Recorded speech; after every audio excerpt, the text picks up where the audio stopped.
Joining us now, Lieutenant Governor, Virginia, Democrat, Justin Fairfax. Lieutenant Governor Fairfax, great to have you. Hey, John, great to be on with you. Happy New Year to you and your listeners, and God bless you all. And to you and your family. So let's set the record straight.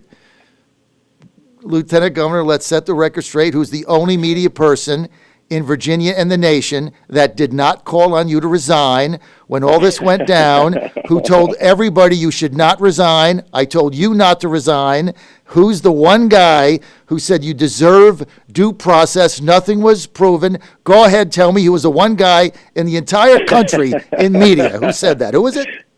Well, I know a guy named John Fredericks Thank you. Who did. And so, John, I appreciate your thoughtfulness and your consideration of the facts and the situation. And also, I should note that some other folks, Senator Mark Warner, Congressman Bobby Scott, Governor Doug Wilder, also did not call for the resignation, and they instead wanted to get to the facts and get to the evidence. And now that we're almost a year away from when this all first was done, people can now see what this was from day one, that it was false, fabricated, and politically motivated. And and so we have risen above it, John, as I've had to do now for the 7 years that I've been involved in politics here in Virginia. We've, as you know, gotten attacked a number of times from a number of different quarters, and every single time we get attacked, the people get behind us and we get elevated because they want a different kind of politics. They don't want the politics of attack and personal destruction.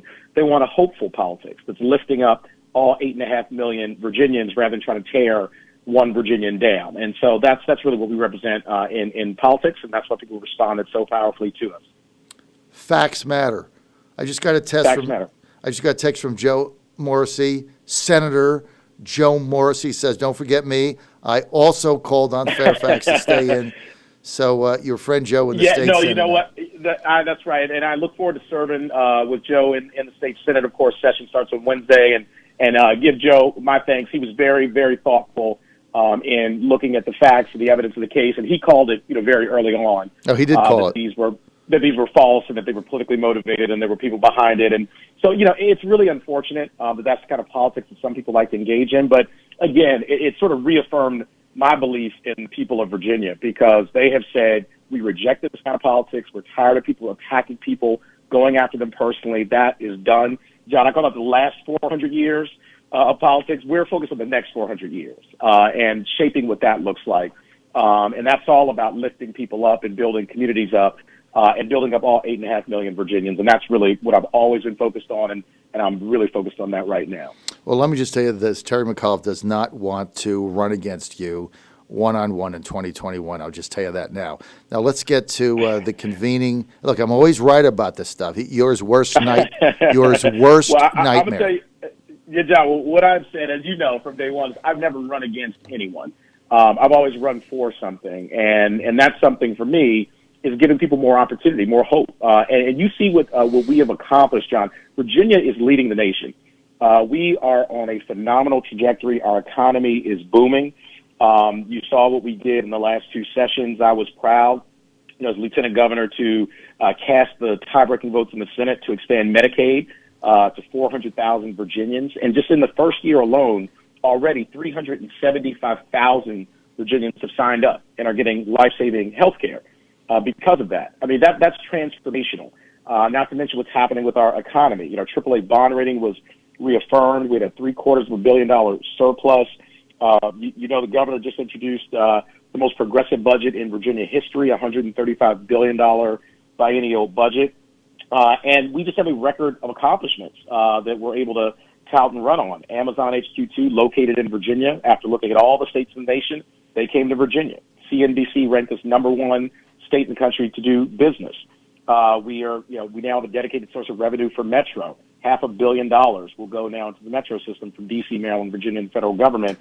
And that's, as you know, a vital lifeline in our economy, particularly in Northern Virginia. We're fixing the American Legion Bridge, working with Maryland. That's a historic, transformational infrastructure project. And we just, with the governor, announced $3.7 billion for Amtrak to increase rail service between Northern Virginia, D.C., and Richmond. So, John, we are just doing some phenomenal things, and the record of accomplishment is really fantastic. It's all about lifting up all 8.5 million Virginians.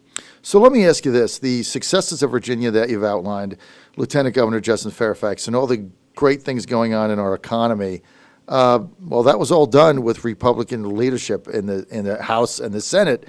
Now you've got a new generational shift coming in. Democrats in the House that want to overturn everything. They want to get rid of right to work. They want to raise your taxes.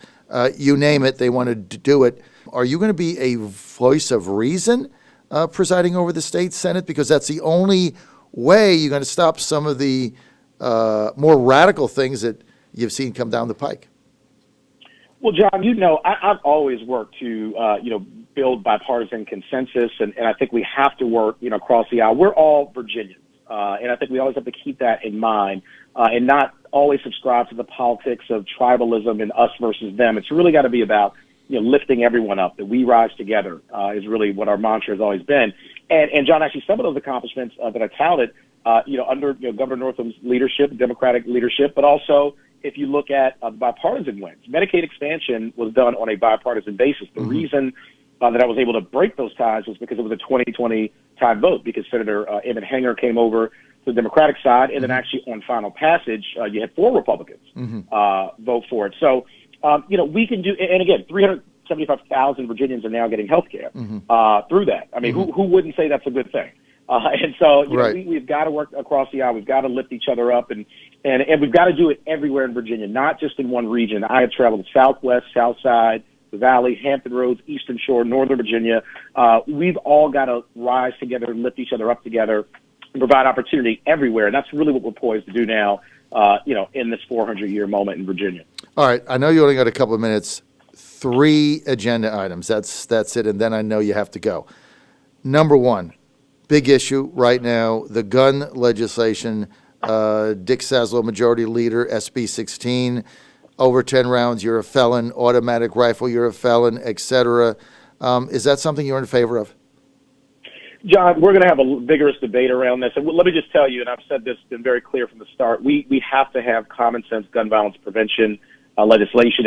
This was on the ballot, John, in November. The voters have responded. And we know we don't want to see any of the tragedies like we've seen, unfortunately, in Virginia. I was down in Virginia Beach in the immediate aftermath of that horrific mass shooting. We all will never forget Virginia Tech in 2007, but there's gun violence that builds up in our communities every single day. I've traveled around. If you go to Richmond, I think there have been 66, killings in Richmond, so far, just in recent months. And you go to places like Danville, Norfolk, and even in rural parts of the state. This is a problem, John. And what we've got to do is cool heads need to come together to prevail on this. We're looking at things like universal background checks, red flag laws. This is not about, again, I have responsible gun owners in my own family, and proud gun owners. But they also say we need to keep our community safe, and we need to take common sense measures to keep, guns out of the hands of folks who, want to do us harm. And other states, John, have implemented, some of these protective measures, and they work. And so, again, we've got to come together, not scream at each other, not threaten each other. And I should say this too, John, there have been people who have gotten threats, around this, about, and that has no place in our politics. And that's no place in this debate. And so when we come to Richmond, I want everybody hopefully to come with an open mind. And, we will, the Second Amendment is enshrined in the Constitution, and we, respect and protect people's Second Amendment rights. But as with every right that we have, John, we also have to look at ways to keep people safe and to enact reasonable measures to keep our community safe, our children safe in school, our family safe. And we've seen the threats everywhere, whether it's a movie theater, a religious, institution, a synagogue, a mosque, a church. Obviously we've seen this happen in our schools. John, this can't go on. 33,000 Americans die every year from gun violence. And doing nothing is not an option. So I will definitely be there, again, looking for a bipartisan consensus, but also doing what we have to do to stand up for the safety of our communities. Right to work, big issue. We've had it here in Virginia for 60 years. We're the number 1 business state in America. A lot of your colleagues want to get rid of it. If you're in a position to vote on it in a tie, what are you going to do? John, right now, I don't see right to work being overturned in this moment. We'll get to Richmond, and again, there are 100 members of the House of Delegates, 40 members of the Senate, and I preside over the Senate as Lieutenant Governor, and so no one person is going to determine exactly what happens. But I do look forward to the debate. But again, John, here's the thing: we need to look at where Virginia is and where Virginia is headed, and the trajectory that we're headed in. John, we're doing phenomenally well economically. If you look at all the accomplishments that I already talked about, in addition to that, John, and let me just sort of give this to the listeners as well, record historic investments, right, in areas that have been long neglected. $92 million in affordable housing and evictions. And as Lieutenant Governor, I led a statewide effort to deal with evictions in the Commonwealth of Virginia. There was an alarming report that came out that said 5 of the top 10 evicting jurisdictions in the country were located in Virginia, with Richmond being number 2 in the country. And so we've sprang into action. We got stakeholders and folks involved, and now we're getting reforms and investments that are curbing the eviction rates and keeping people in their homes. And so that's a powerful thing. Maternal and infant mortality, $22 million for that. $1.2 billion in K-12 education. And, John, let me say this, tuition-free community college for low and moderate income families. I mean, that's a game changer, John. If you're a young person or you're a parent, right, thinking about what is your kid going to do after high school and how are they going to get opportunity, get a good job, get a credential, and you don't think you have the money to do it. Well, now you will, if you're in that low and moderate income group. And so that changes what's possible for your entire life. Universal broadband in the Commonwealth of Virginia. We're working on that. Teacher pay raises, 8% projected in a matter of just about 3 years. $300 million for our 2 public historically black colleges and universities, Norfolk State and Virginia State. These are game changers, John. These are transformational, not to mention what we're doing on criminal justice reform and improving voting access. So John, Virginia is leading the nation. And people, want to get us distracted. They want to take us off course. They want us to focus on, things that are not, lifting up 8.5 million Virginians, but we are focused like a laser on making sure that everyone, every family, everywhere gets that opportunity, right, and has that hope and can do better economically. Their kids can do better than they did. That's really what the American dream is all about. See, I agree with you.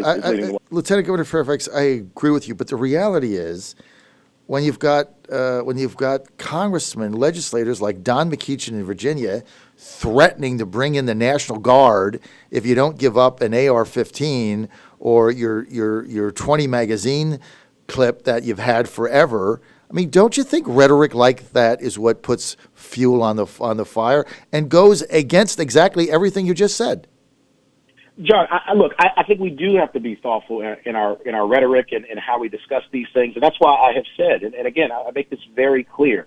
I know many responsible gun owners, including in my own family, and so what we have got to do is to again let them know and reassure them that we're going to protect their Second Amendment rights, but we're also going to do something to try to stop and curb the violence that has claimed too many lives in Virginia and around this country. And I'm telling you, John, there are a lot of responsible gun owners out there who have come to me and have said, Lieutenant Governor, I cherish my Second Amendment rights and my guns, but I don't want my kids getting shot in school. And I don't want somebody who, under a red flag law who wouldn't have a gun, get access to a gun and go shoot up their workplace. Because these mass shootings, John, they don't ask, when these happen, are you a Democrat or are you a Republican? Right? All of our families walk into these buildings together. All of our families our kids walk into these schools together. No, I understand we have to have a debate on this, and some things are going to have to get done. My only point is, I agree with everything you're saying. We need to have a conversation. But when you got people running around like Don McEachin saying they're going to bring in the National Guard to confiscate your guns and your ammo clip, I mean, it's just not healthy. And so I hope that you're going to be in a position to stop that. Let's get to stop the rhetoric. I mean, your position is your position. Articulate it, present it. But that to me was the worst thing about this whole debate that was said, because it fired everybody up, and now you're going to have 150,000 people in the square on January 20th. Well, John, look, I will be there again. My call to everyone there, no matter what side of debate people are on is to be thoughtful, to be Right. respectful. And John, I will just say this, and you, I appreciate the way that you've engaged as well. Thank you. You've seen me preside over the Senate of Virginia. Yes. A very, closely divided body. Yes. It was 21 Republicans, 19 Democrats. Now that's flipped. 21 Yes. Democrats, 19 Republicans. I treat every single one of those 40 senators with the utmost respect. That's true. And it doesn't just stop at them. I treat our staff with the utmost respect. I treat the pages with the utmost respect. I treat the people who clean the chamber and make it possible for us to be there, who the security, the Capitol Police. Colonel Pike does a phenomenal job. John, I treat every visitor that comes in. I treat them all with the utmost respect. Because that's what we should model, and that's really who we need to be. I agree with particularly going forward. Right. Enough of the tearing people down. It's all about building Exactly. people All right. Final thing, you have to go casino gaming. Where do you stand on it in 2020? Can we get it done? Mobile bookmaking, gambling. Can we finally get that done? Or what about the Pamunkeys? Yeah, John, this is actually one of those. This is going to be a very interesting debate, and actually, this is one where I really do want to hear from many of the legislators and the experts coming, out of the committees as this legislation is being considered. There are obvious pros and obvious cons when you talk about casino gaming, but this is a public policy question, and also it's an issue about not just the state but localities as well. Because I know there are some that are obviously much more inclined to want this kind of gaming in their communities, and others that may not. So, again, we've got to approach this thoughtfully with an open mind. John, I'm kind of a policy nerd, if you haven't caught on. I was a public policy major in college. That's what I love, is using policy to better people's lives, and the politics obviously just sort of comes along with all of this. But that's one where I will be paying close attention to the debate. I know, John, I'm sure you have some thoughts on this, you being somebody who enjoys the races and everything else, but I think that there may be some activity going on in the session here, and I'm looking forward to that debate as well. I want mobile gambling. I want to be able to bet football on my phone like all the other millennials do everywhere else. Yep. And I want to go to a casino, and I don't want to screw the Pamunkey Indians. The Indians have been shortchanged enough, and I also think we need to protect Rosie's and Colonial Downs because they put the investment in. So you guys got to figure out how to make everybody win. But I want mobile gaming. You got look. The money is going to Delaware. It's going to MGM in Maryland, the People's Republic of Maryland. They're taking all of our money. So let's get it back here. Yeah, well, John, I appreciate that. By the way, I should note, the governor of Maryland and I went to the same high school. Larry Hogan and I both went to DeMatha Catholic High School. He obviously went a little bit ahead of me, but we're working well with Maryland on Metro and on American Legion Bridge and some other things. And but you're right. I mean, we've got to look at this holistically. And John, I know you will be very vocal during this debate, and I appreciate that because you actually have a lot of insight that I think we should all consider on this. But we have a lot of issues that we're going to tackle in this General Assembly session. I think it will be an historic session. All the things that I already mentioned, but you talk about voting access, John. We talked about that, making Election Day a holiday, having 45 days of early voting. That's a game changer in terms of people being able to cast their ballot and protect their right to vote. Criminal justice reform, decriminalizing marijuana, raising the felony larceny threshold, bail reform, redistricting is also going to be something that's going to be hotly debated in this session. So, John, we have to do some significant things, again, that positions Virginia in the next 400 years, right? We last year commemorated 400 years since 1619, since the General Assembly first met, since the first enslaved Africans were brought to the Commonwealth of Virginia, and commemorated both of those significant events in our history. And now we get to decide what the next 400 years look like, that we can rise to the better angels of our nature, that we can get away from the attacks and smears and the shouting and the us versus them, and set a different tone. Because again, when we do the things like we're doing now, these historic investments, our economy is booming. We're getting opportunity to people. I always say opportunity is the oxygen of a democracy, and where it exists, people and communities thrive. So we got to pump that opportunity, that oxygen, into every quarter of the Commonwealth of Virginia. So no matter where you're born, the color of your skin, who you love, the God you pray to, what zip code you live in, you will wake up in Virginia knowing that you have a shot that day at the American dream, and you'll have a shot the next day, and you'll have a shot the next day. That's what this is all about.